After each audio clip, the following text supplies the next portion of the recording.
নেত্রকোনা জেলার কেন্দুয়া উপজেলার কান্দিউরা ইউনিয়নের অন্তর্গত আলোচিত তাম্বলি পাড়ার হাওর বৃষ্টির পানি ও নদীর পানি ঢলে আসা হাজার হাজার কাটা ফসলি জমি পানির নিচে তলিয়ে গেছে। মাঠের পর মাঠ সোনালী ধান এখন পানির নিচে, যা দেখে স্থানীয় কৃষকদের চোখে এখন কেবলই অস্ত্র। কৃষকরা বুক সমান পানিতে নেমে নৌকা দিয়ে ধান শুকনো জায়গায় আনতেছে। গত কয়েকদিনের টানা বৃষ্টি এবং উজান থেকে নেমে আসা পানির ধরে তাম্বলি পাড়ার হাওরে নিচু এলাকার ভুরো ধান পুরোপুরি নিমজ্জিত হয়েছে। স্থানীয় কৃষকদের দাবি অনুযায়ী কয়েক হাজার কাঠা জমির ধান এখন কাটার অনুপযোগী হয়ে পানির নিচে পচেছে। অনেক কৃষক আধা পাকা ধান কেটে গড়ে তোলার চেষ্টা করলেও পানির গভীরতা বেশি হওয়ায় তা অসম্ভব হয়ে দাঁড়িয়েছে।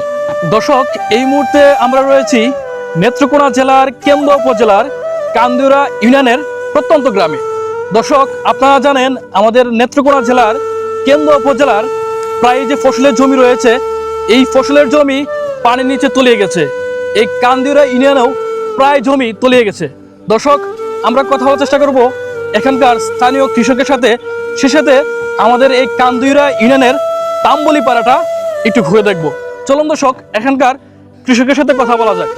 আপনার কত কাঠা জমি চাষ করছেন?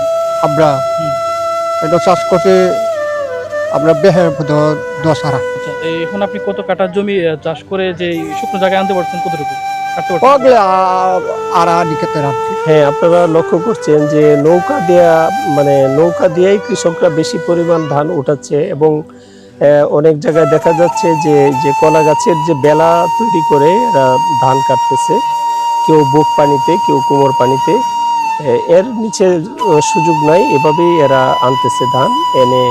এই যে আপনারা দেখতেছেন যে শুকনা জায়গায় এরা উঠাচ্ছে কৃষকরা, এভাবেই মূলত ধান কাটতেছে আর কি। কৃষকদের পক্ষ থেকে আমি যেটুকু উপলব্ধি করি, আমি মনে করি যে এখানে যদি ঘিকালি একটা বাঁধ আছে, এই বাঁধের উপরে যদি স্লুইস গেট হয়, তাহলে কৃষকদের এই আগাম যে পানিটা ইয়ার থেকে উঠে নদীর থেকে এসে বিলে ঢুকে যায়, এটা ঢুকবে না আর কি।